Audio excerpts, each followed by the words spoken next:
Look at these balls flying in, Carl. Yeah, it was a good break. Made a few balls as well. 3 to be exact.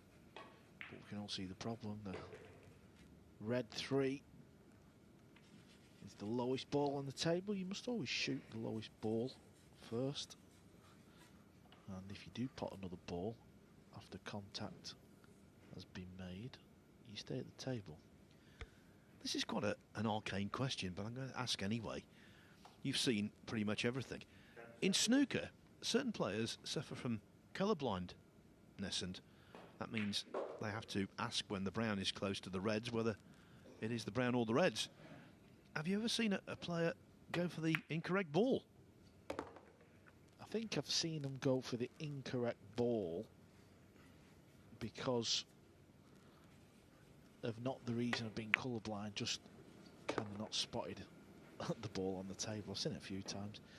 I don't recall anyone doing it because they're colourblind, to be honest.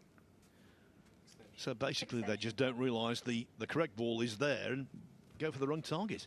That's embarrassing. Yeah, 100%. Table 2, David Al-Qaedi. Doing very well in this tournament, unlike his opponent, Fortunski. Still yet to record his first win.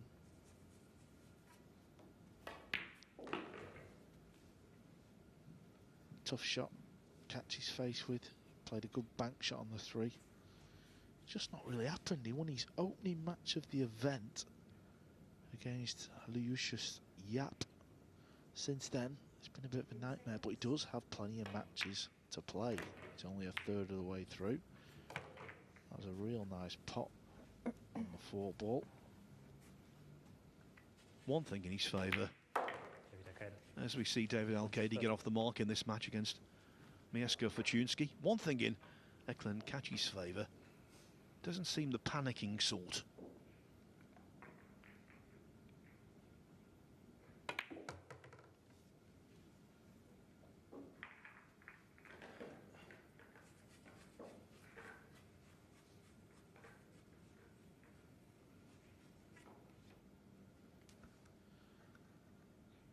Very deliberate player, very slow.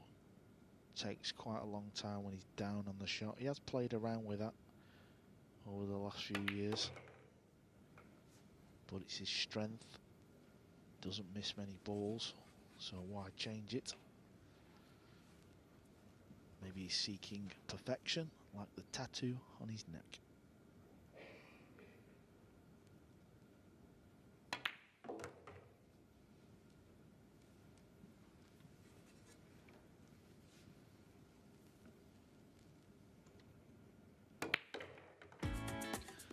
One 0 Kaci.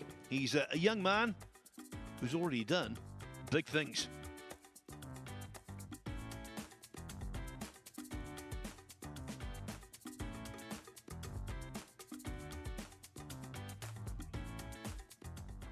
Cup in December, I was at home practicing, preparing for the other tournaments. I went to the US, played the Parador event, lost in the quarters, but it's always nice to be back in the matchroom event. I think it's going to be more about consistency because so many players, you're going to play all of them, all the matches. You're going to be like 30 matches to win the tournament. So I think it's about the consistency. Yeah, I do want to win a matchroom event, and I'm going to win it. It's just a matter of time. But I finished third in 3 matchroom events, so I'm quite close. Yeah, in pool, if you get to the semi-finals, that's considered a third-place finish. And I think his best chance so far of winning a matchroom event was at the World Pool Masters in Gibraltar last year. He came up against Alexander Kazakis in the semi-finals, and frankly, it really was a poor quality match, and he was on the wrong side of the scoreline. Yeah, I remember that match, Phil, and both players had chances, and even near the end it was a close affair, and Kaci will have been real disappointed to lose the match the way he did. But he's a young man, already won plenty of big tournaments.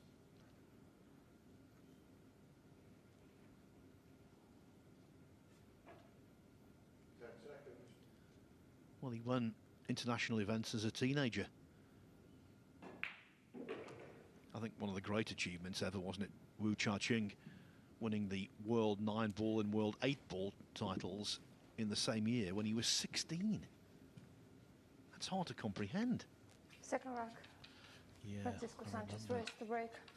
the final Trailing of the by World one rack 9-ball to that he nil. won. I think he was something like 17, 12 or 13 down or something like that, and he won the last 4 or 5 racks.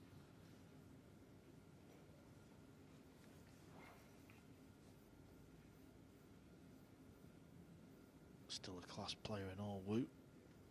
Still a young man as well, as you said, he was 16 years of age. Sanchez is known for a good, powerful break. He doesn't hold back. A lot of the players on the circuit, they usually can break a lot harder than what we see. Sanchez comes under that bracket of player that lets it all go on the break.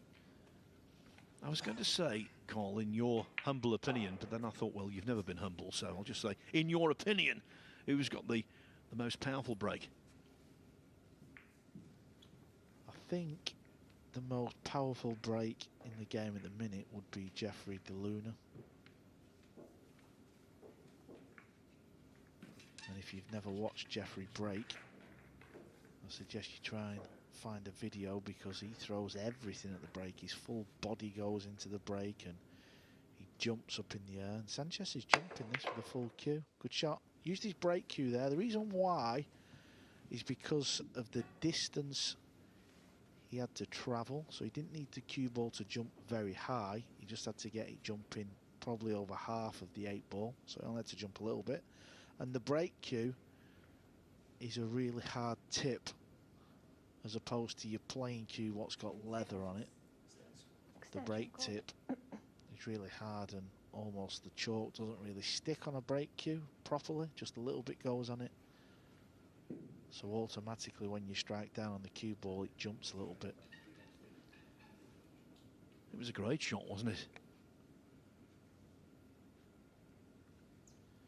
Yeah, he might be tempted to play safe here. I think that percentage-wise offers a lot more. Cutting this ball up the rail is a scary shot. He can just put the cue ball in behind the 9. Try and get the 4 up towards... Well, let's just shut up a minute, Cal. What a shot he's played there.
If you're involved in all 3 divisions and the Bigfoot Challenge, constant pool. Yeah, I've been once, and it's quite a sight really. If it's not something you've ever seen and you like your pool, it's definitely worth going. They have a separate room, it's called the action room, and you see plenty of private games being set up. It's quite an eye-opener to be in that room and see all the characters from all over America go at each other. Well, what a break this is. Balls in, unconventional placing of them, and in the end the 1 stays on the table, and I think there's just about enough to make contact with, although at this distance not an enviable shot. No, and the big thing is if the 1 is frozen on the rail, that means he's going to have to hit this even thinner than, let's say, if it wasn't on the rail. Yeah, as we were saying then, Phil, you can go to that Derby City Classic. Sanchez won the Nineball division.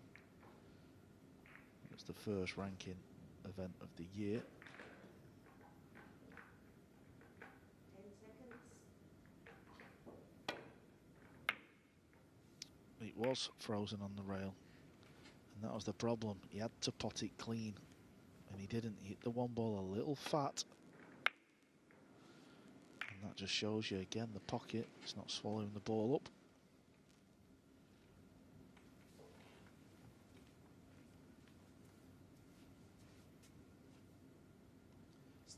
Extension code. Luckily for Francisco, the 3 ball is over the left middle pocket. If it wasn't, and he had to do something adventurous with the cue ball, that would be very difficult because it's deep in the pocket.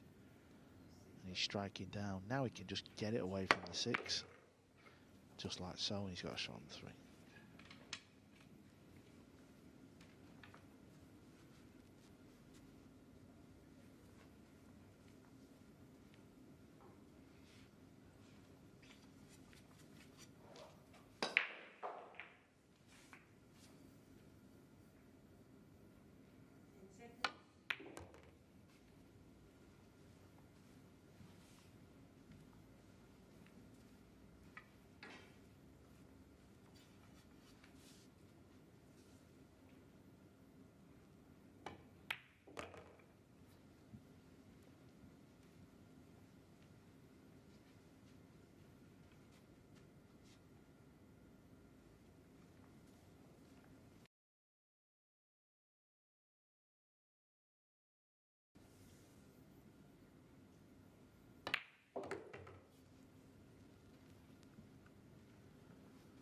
Yeah, all the work's done in this rack really, where the balls are sitting.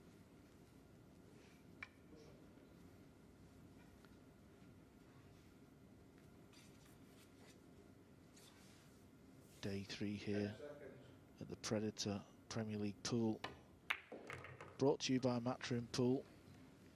Table 2's in action. Fortunski's leading Spain's David Elkady 3-2. That match is available on matchroom.live. His buddy and best friend Sanchez Ruiz is playing on table 1. And this rack looks almost done. He's about to take a 1-rack lead. He has taken a 1-rack lead. Sanchez Ruiz, he's leading his European friend Eklent Kaci 2 racks to 1.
Eklent Kaci hasn't had the best of times here in the Predator Q's Premier League pool. He's only won 1 match out of 5, and he's now trailing in this one.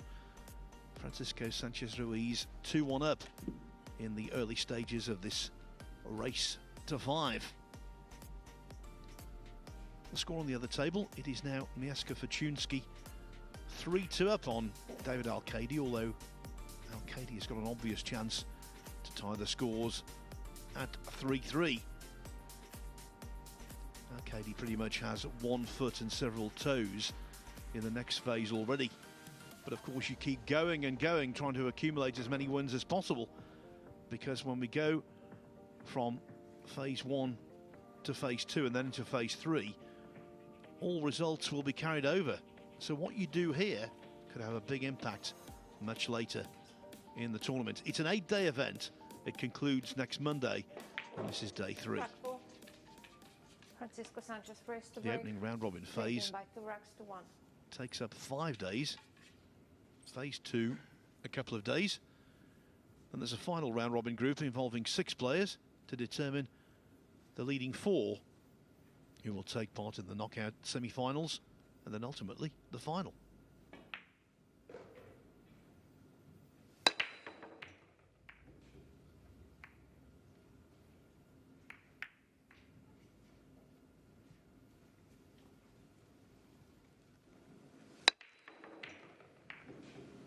There you see again the full power from Sanchez. Whenever you're breaking with, you know, the full power that you may have as a pool player, it's always going to be a little bit more difficult to control the cue ball, because you're throwing everything at it. Often you see the cue ball fly around the table a little bit more. But I think it looks better on the break shot when you get to see the power. I know back in the day, Phil, they used to have the old the speed come up on the break shot.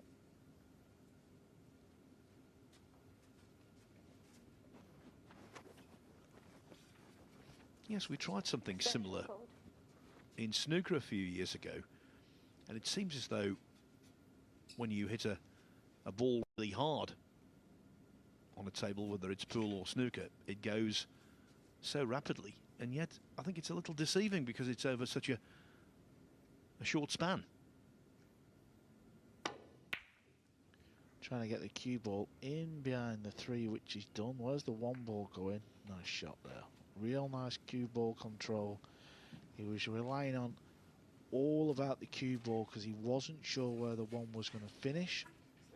Extension code. And in the end, it's a good shot.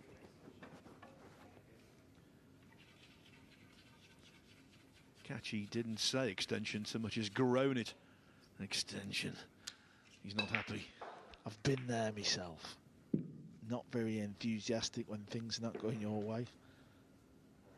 It's not a very pleasant place to be. Now he's got to get this cue ball jumping quick.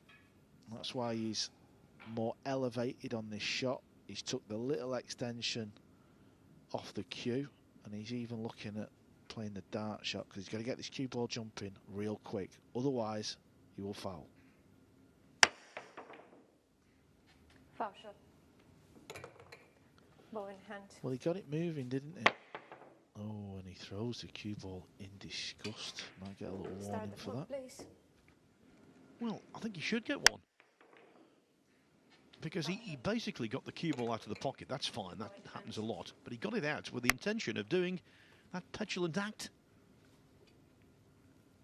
Petulant act. It's nice to see a bit of aggression, Phil, now and again. We'll monitor it, though. We'll keep an eye on it.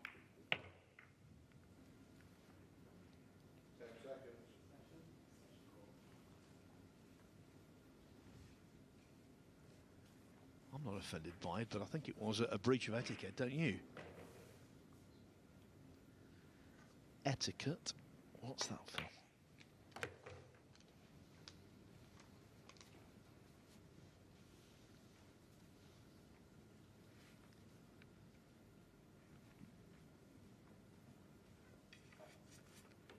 He knows this is a point that he needs to win. He's getting to the point where he's going to be running out of matches. He's only won the 1 match.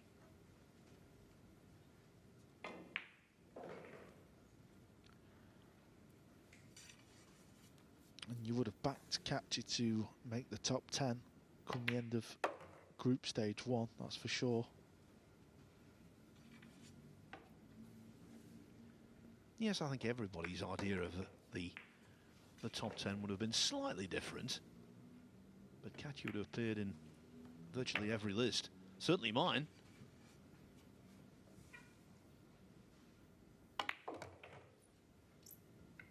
Sanchez Ruiz, after that really slow start, is now finding traction.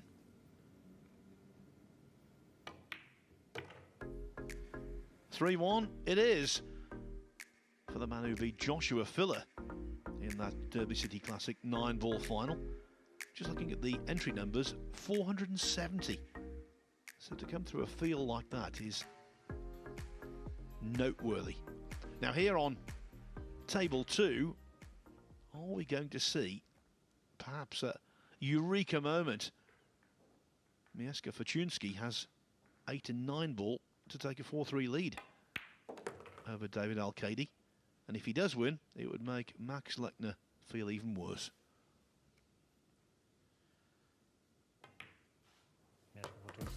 There's the 9-ball. Fortunski's on the hill. He needs one more rack to record his first point of this year's tournament. And bear in mind, his position is far from hopeless because this is only his 6th outing, so he's got plenty left. Just talking there about Francisco Sanchez Ruiz beating Joshua Filler in the Derby City Classic 9-ball final. Wasn't the only final he beat Filler in. He won the 2016 European 9-ball Pool Championship at Filler's expense. Rack 5. Eklent Kaci to break, trailing by 3 racks to 1. Let's just keep an eye on the pace of this break, because sometimes when you're kind of losing the plot and your head's gone, you do what he's just done. You try and hit them as hard as you can. He lost the cue ball there. That's because he's not used to hitting them at full speed. He practices a certain break. See, the cue ball just flew straight back. You must have seen some real rants and loss of self-control over the years, Cole. I've been involved in a few, pal, let me tell you.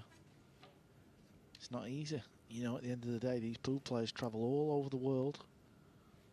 And as years gone by, it's not, you know, we've not had loads of pool tournaments to get our teeth stuck into. So I think you're entitled to throw the toys out of the pram now and again. Yeah, we all tut-tut at tantrums, but they make good telly, don't they? Oh yeah, we love to see it, especially where we're sat, Phil. Now is he trying to play a billiard? Pot the 2 ball with the cue ball. He's got to control the 1 ball as well. And the rest takes a bit of a beating now. That got launched on the floor. Well, is it all this wrong? And it's going from bad to worse. It's all going wrong for Kaci. And he's left Sanchez a pot. I mean, he's completely missed it, that in the end. He was stretching, so maybe on delivery of the cue, he didn't hit the cue ball exactly how he wanted. 10 seconds. Extension code.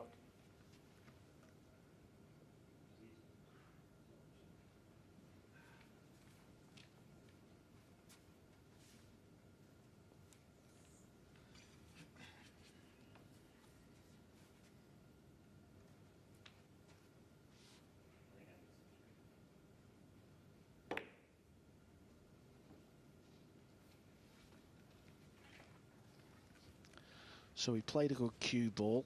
He wasn't expecting to miss the 1. And in doing so, I mean, Kaci's probably thinking, why me? But you were always going to hook your opponent, wasn't you? Let's be honest, if you missed a 1. So he's trying to play this just below the right centre, and he's going to hit this hard. He's trying to pot the 1 in the corner. It was close. Oh, hello. Well, he's fluked it, but as you can see, he's not got a shot on the 2. And I'm wondering if he can jack up on the cue ball here, Phil, and try and draw into the 5 to pop the 5 over the pocket. I don't think he can. Is he playing safe? 10 seconds. He's played it the other way. He's playing some exhibitions now. He's played the 2 off the 8 to pop the 5. Didn't mean to pop the other ball over the corner, but he did. And it's turned out nice.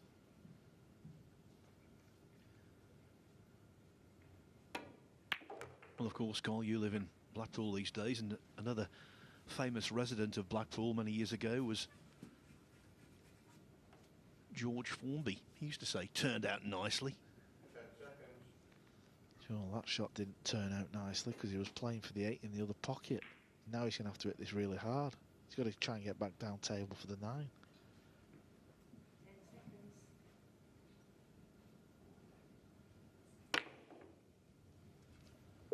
Oh, no.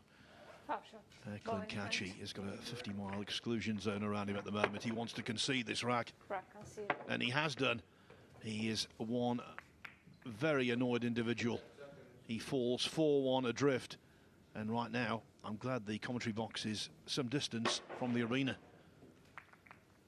Yeah, we're seeing a meltdown on table 1 from Eklent Kaci.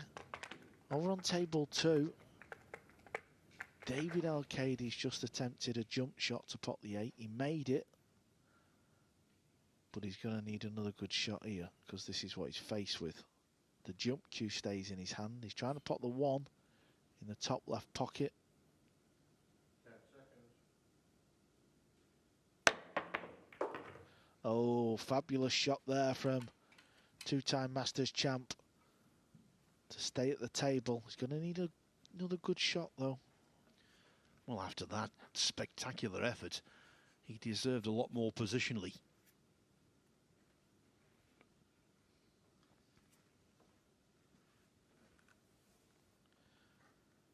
Yeah, I don't know if he's going to try and get the cue ball in behind the 3. He's got to be careful he don't scratch. Oh, nicely done. I think he just got there, did he? Did he quite get there? He's having a look before. He's letting Fortunski have a look. It is a little bit naughty, actually, because there is a shot clock in operation. You don't think of that, do you? He's probably just wasted 2 seconds of Fortunski's time. Yeah, I don't think it was anything in terms of gamesmanship. He was just genuinely curious. And old habits die hard. When you haven't got a shot clock, that's the kind of thing you would do. Rack 6. Yeah, I fully agree. Francisco Sanchez Ruiz to break on the hill. Oh, what a pot. Fortunski's just knocked in. Obviously, we didn't see that. We'll come back to table 1, but he did knock that 2 ball in. Getting a little bit excited because he's got a chance to win his first point. So Sanchez is going to get this rack underway. Sanchez stays on the table as well, so this is a big win for him. Albin Ocean will be his next opponent after this. So if he can win this match, he's going to go into that match with a lot of confidence. But hold your horses, because the 6 ball is blocking his path to the 1. As we see, Mieszko Fortunski just about to break his duck. Are we going to see a little fist pump? A little bit of sarcasm, as if to say, yes, I've finally done it. Mieszko Fortunski wins the rack and the match. It was a match between players at the opposite end of the table. Surprisingly, considering what's gone before, it is Mieszko Fortunski who wins by 5 racks to 3. A minor setback for David Al-Qaedi. A very welcome result for the Polish player. So one more match on table 2.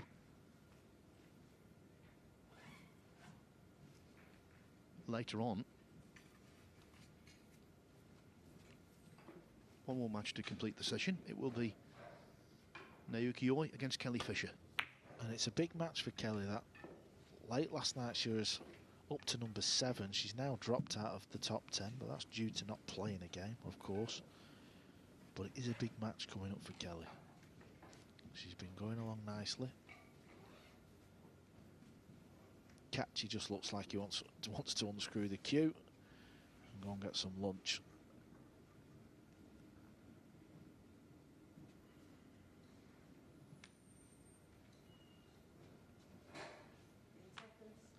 You can pot the one in the top left corner, but there's no real value because what do you do with a 2?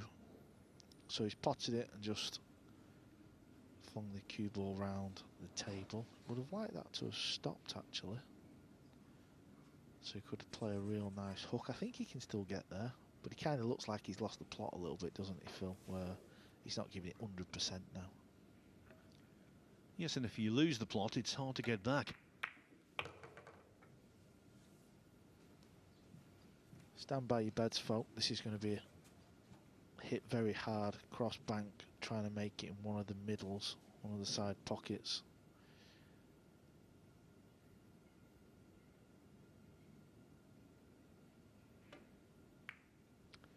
Well, he's tried to play a shot, fair play. Has the 2 popped out enough for Sanchez to sneak it by that pink 4? Body language tells you it does.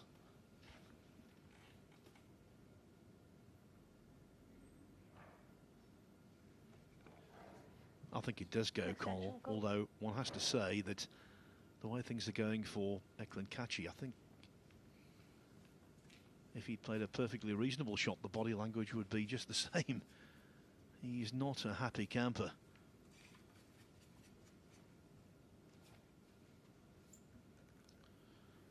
No, and Sanchez will be playing this shot with a bit of pace. I just hope for Kaci's sake Sanchez doesn't miss this and fluke it somewhere in another pocket. Well, he tried to fluke the 9. Now, tell the truth, I know you're mischievous. You were hoping that 9-ball was going to go in, weren't you? Just to see Kaci's reaction. Only so I could run to the toilet for a quick break, Phil, that was all. He would have been a volcano had that gone in. Listen, race to 5s. Kaci runs these balls out. It's 4-2. He's more than capable enough. We've seen plenty of comebacks this week from 4-2. So he can still do this. He's got to stay focused on the task at hand. He's got to make something happen. Don't just give it to Sanchez. Make him earn the win.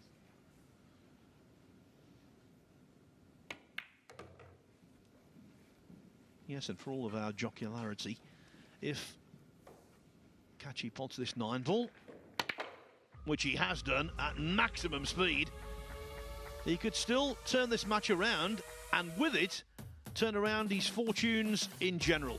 It is 4-2 to Francisco Sanchez Ruiz. The match will continue in just a moment.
If you've tuned in over the last 3 days here in Milton Keynes, well, you'll know a lot about the players who are prospering, but what about the strugglers? Well, this is the situation at the foot of the table, and the big news is Mieszko Fortunski has a point on the board. Played 6, won 1. Is that the start of big things? Well, we will see as the day progresses. Is it going to be played 6, won 1 for Eklent Kaci? Well, maybe, because he finds himself in a spot of bother against Francisco Sanchez Ruiz. It's 4-2 here. Ruiz just looking to see whether he can thread the eye of a needle after that break off and get through to the 3.